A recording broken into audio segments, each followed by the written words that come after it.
student, good morning. Today we will going to discuss next topic of chapter is matter around us pure is a colloids या क्या कहेंगे colloidal particle। जैसे कि previous video में हमने suspension के बारे में डिस्कस किया था, उससे पहले हमने सॉल्यूशन के बारे में डिस्कस किया था। तो जैसे कि हमने देखा था कि सस्पेंशन किसको कहा गया था कि वो पार्टिकल जो कि हेट्रोजीनियस टाइप के थे। हेट्रोजीनियस मींस जैसे कि चौक पाउडर की बात की थी, जिनको हम फिल्ट्रेट कर सकते हैं, मींस जो स्टेबल नहीं होते, जैसे कि अगर थोड़ी देर के लिए उनको छोड़ दिया जाए तो वो बॉटम में जाके सारे के सारे सेटल हो जाते हैं। अब यहाँ पर हमारे पास क्या है, उससे पहले हमने सॉल्यूशन की बात की थी। तो सॉल्यूशन के अंदर जो साइज ऑफ पार्टिकल्स था वो बहुत ही स्मॉल था। अब यहाँ पर क्या कहा गया है कि अगर ट्रू सॉल्यूशन से के जो साइज के पार्टिकल्स हैं उनसे थोड़ा सा बड़ा साइज, और जो सस्पेंशन के पार्टिकल्स हैं जिनको सस्पेंशन का नाम दिया गया है उससे थोड़े से छोटे साइज के पार्टिकल्स को पर्टिकुलर नाम दिया गया है कोलाइडल पार्टिकल कह दे या क्या कह दे, कोलॉइड कह दे। तो कोलॉइड हमारे पास एक काइंड ऑफ सॉल्यूशन होता है in which the size of solute particle is intermediate between, किसके बीच में हो, true solution and a suspension. Mean जिनका साइज है वो 1 नैनोमीटर से 100 नैनोमीटर के बीच में हो। जैसे कि 1 नैनोमीटर आपको बताया था 10 की पावर -9 मीटर होता है, समझ में आया बेटा। तो जैसे कि हमारे पास देखो ये जो साइज 10 की पावर -9 मीटर, जैसे थिकनेस ऑफ पेपर है ना, एक पेपर जो होता है उसकी थिकनेस अप्रोक्सीमेट कितनी होती है, 10 की पावर -4 मीटर। तो उससे भी छोटे साइज के पार्टिकल्स होते हैं, और ये कोलाइड पार्टिकल्स उनको बोला गया है कोलाइडल पार्टिकल्स जिनका साइज ट्रू सॉल्यूशन से तो बड़ा हो। ट्रू सॉल्यूशन आपको समझ आ गया होगा, जैसे कि हम शुगर सॉल्यूशन की बात कर रहे थे जो कि होमोजीनियस था, जिसके अंदर जो पार्टिकल्स थे वो इंटरमिक्स हो गए थे, मीन सेम फेज के अंदर थे। कि अगर जैसे कि टेस्ट की अगर बात की जाए, कंटेनर के अंदर अगर हमने शुगर सॉल्यूशन बना रखा है तो हर जैसे कि जो भी जितने भी हमारे पास गिलास से फिल हो रहे हैं उसके अंदर, तो हर एक का टेस्ट क्या था, सेम। यहाँ पर देखो कोलाइड पार्टिकल समझ आ गया होगा कि उन पार्टिकल को कहा गया है जिनका साइज ट्रू सॉल्यूशन से बड़ा हो और सस्पेंशन से छोटा हो। ठीक है बेटा। जैसे कि फॉर एग्जांपल हम सोप सॉल्यूशन की बात करते हैं, मिल्क की बात करते हैं, इंक, ब्लड एटसेट्रा।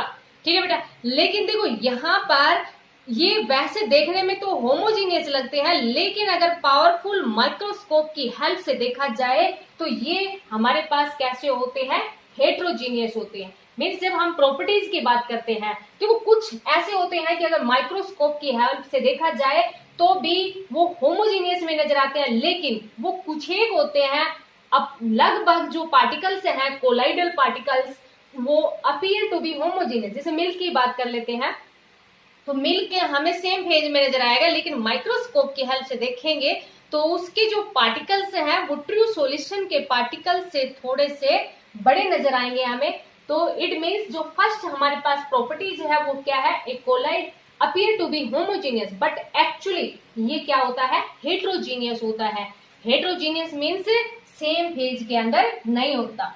जो पार्टिकल्स हैं most of the colloids can not be seen even with a microscope. जैसे आपको बताया ना कि कुछ पार्टिकल्स हैं कोलाइड के, जैसे most of the particles means किसी सॉल्यूशन के अंदर मोस्ट ऑफ द जो पार्टिकल्स हैं वो माइक्रोस्कोप की हेल्प से भी दिखाई नहीं देते।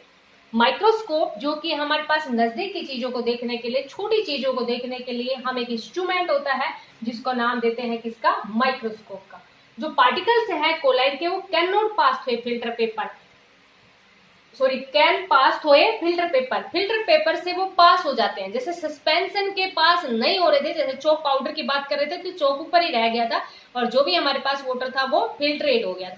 लेकिन यहाँ पर क्या है कि जो पार्टिकल्स हैं कोलाइड के वो can pass through a filter paper. Filter paper में से पास हो जाएंगे तो can not be separated by filtration, तो उनको हम फिल्ट्रेशन के द्वारा उनको सेपरेट नहीं कर सकते। A colloid scatter a beam of light passing through it. इसको अभी समझाते हैं कि एक कोलाइड है वो किस प्रकार से बीम ऑफ लाइट है उसको पास कर देता है, मीन्स टिंडल इफेक्ट शो करता है। तो इसके बारे में अभी बता रहे हैं टिंडल इफेक्ट क्या होता है। The colloid are quite stable. जो कोलाइड्स होते हैं मीन जो कोलाइडल पार्टिकल्स होते हैं वो किस तरह के हैं, स्टेबल। क्योंकि जैसे अभी आपको बताया ना कि ये दिखते तो होमोजीनियस की तरह है, लेकिन एक्चुअली में होमोजीनियस ना होके हेट्रोजीनियस होते हैं। Size of colloid particle is between, इनका जो साइज है कोलाइड पार्टिकल का वो 1 नैनोमीटर से 100 नैनोमीटर इन डायमीटर इनके बीच में होता है। तो शायद समझ में आ ही गया होगा आपको, बिल्कुल सिंपल से है ये आर्टिकल आपके पास, क्योंकि चैप्टर ही क्या है, is metal around us for, is matter around us pure, क्या हमारे चारों तरफ की जो मैटर है क्या वो प्योर है। ठीक है बेटा, तो उसके अंदर छोटे छोटे पार्टिकल्स हैं। अब इस चीज को समझाते हैं। The colloid scatter a beam of light passing through it, इसको आपको कंप्लीट नोट करना है। कोलाइड क्या होते हैं या कोलाइडल पार्टिकल्स क्या होते हैं और क्या क्या उनकी प्रॉपर्टीज होती हैं। अब इस जो फिफ्थ पॉइंट है इसको समझते हैं, सॉरी फोर्थ पॉइंट को, कि colloid scatter a beam of light passing through it, किस प्रकार से स्कैटर करता है। तो देखो बेटा, जिसको हम टिंडल इफेक्ट बोलते हैं, टिंडल इफेक्ट, ये एक साइंटिस्ट के नेम के ऊपर है, उसने इसके बारे में बताया था, इसलिए इसको क्या कह देते हैं कि scattering of light by colloidal particle is known as Tyndall effect. इसके बारे में नोट कर लेना पहले, उसके बाद में देखो समझाते हैं आपके पास। Tyndall effect, the scattering of light, the scattering of light by colloidal particles, the scattering of light by colloidal particles is known as Tyndall effect. इसको हम क्या कहते हैं, टिंडल इफेक्ट बोलते हैं। ठीक है बेटा, एक साइंटिस्ट के नेम के ऊपर है, उसने इसके बारे में बताया था, इसलिए इसको क्या कह देते हैं, Tyndall effect. Scattering of light by colloidal particles is known as Tyndall effect. देखो उसने किस प्रकार से बताया, उसने क्या किया, एक बार तो ट्रू सॉल्यूशन लिया। ट्रू सॉल्यूशन का मतलब समझ में आ गया होगा, जो होमोजेनियस होते हैं, मींस जिसमें थ्रूआउट द फेज सेम होती है, इंटरमिक्सिंग होती है पार्टिकल्स की, उसको किसका नाम दिया गया है, होमोजेनियस का। और हेटेरोजेनियस आपको समझ आ गया था, जिसमें जैसे कि हमारे पास से कोई भी, जैसे चॉक पाउडर का के बारे में समझाया था, तो ये आप नोट कर लेना बेटा। और इसको देखो समझने के लिए क्या किया टिंडल ने, एक कंटेनर लिया, जैसे कि मान लीजिए एक गिलास ही ले लिया, ये इस तरह से एक गिलास ले लिया, ये कंटेनर ले लिया। एक कंटेनर के अंदर एक बार तो देखो उसने जो सॉल्यूशन है ना वो क्या लिया, true solution. True solution, true solution means जैसे कि शुगर सॉल्यूशन ही ले लिया। ठीक है बेटा, एक दूसरा जो कंटेनर लिया, इस तरह से सेम साइज का कंटेनर ले रखा है, लेकिन दूसरे के अंदर उसने जो सॉल्यूशन ले रखा है वो कोलाइडल पार्टिकल्स का ले रखा है। जैसे कि अभी आपको बताया था, सोप सॉल्यूशन ले लिया जैसे, या मिल्क ले लिया, सोप सॉल्यूशन ले लिया। ठीक है बेटा, मीन्स ये हमारे पास क्या है, कोलाइडल पार्टिकल्स का सॉल्यूशन ले लिया, कोलाइडल पार्टिकल्स है, या हम कोलाइडल सॉल्यूशन बोल देंगे इसको। ठीक है बेटा, तो देखो क्या किया कि यहाँ पर उसने एक लाइट ली, टॉर्च ली जैसे, ठीक है, जैसे यहाँ पर उसने एक टॉर्च ली, और उस टॉर्च को, जैसे कंटेनर था, उस टॉर्च को ऐसे इस कंटेनर के अंदर से जो पार्टिकल्स थे उसमें से पास करवाना चाह। ठीक है बेटा, आप करके भी देख लोगे ये तो क्या हुआ कि जो पाथ ऑफ लाइट है ना, जैसे कि यहाँ से जैसे इस तरह से लाइट आ रही थी, तो पाथ ऑफ लाइट है वो यहाँ से विजिबल नहीं हुई। मीन्स इस कंटेनर के अंदर जैसे जो भी पार्टिकल्स थे उसमें पाथ ऑफ लाइट था वो विजिबल नहीं हुआ, not visible. It means scattering of light के लिए जो पार्टिकल्स है उनका साइज ट्रू सॉल्यूशन के साइज के पार्टिकल से ज्यादा होना चाहिए। मीन्स अप्रोक्सीमेट, जैसे कि 100 नैनोमीटर, अभी आपको बताया था कि 1 नैनोमीटर से 100 नैनोमीटर होता है।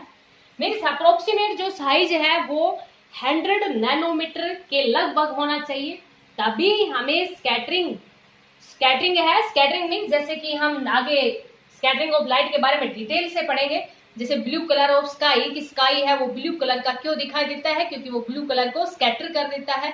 At the time of sunrise और सनसेट रेडिश कलर का दिखाई देता है, तो उसके पीछे क्योंकि वो एक पर्टिकुलर कलर, जैसे कि मान लीजिए जिस कलर को उसने स्कैटर कर दिया वही कलर दिखाई देता है कि स्काई इज ब्लू।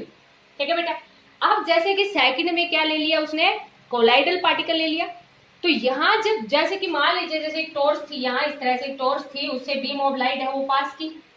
अब जैसे ही इस कोलाइडल पार्टिकल्स के अंदर से करेंगे तो जो बीम ऑफ लाइट है वो बिल्कुल हमें इस तरह से पास होती हुई नजर आएगी। मीन्स यहाँ पर scattering of light is a possible.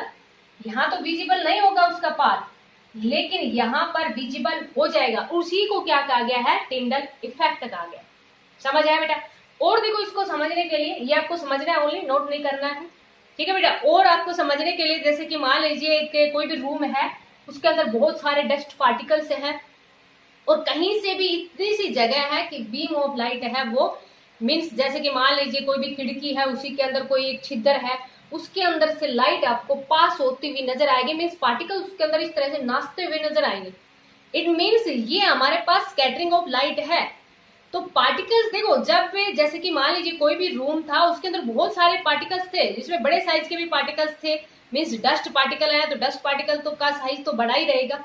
समझ आया बेटा? तो ये हमारे पास स्कैटरिंग ऑफ लाइट होती है और इसी को हम क्या कहते हैं, टिंडल इफेक्ट बोलते हैं। तो टिंडल इफेक्ट समझ में आ गया होगा कि scattering of light by colloidal particles is known as Tyndall effect. तो ट्रू सॉल्यूशन के अंदर scattering of light is not possible, but colloidal particles के अंदर scattering of light is a possible.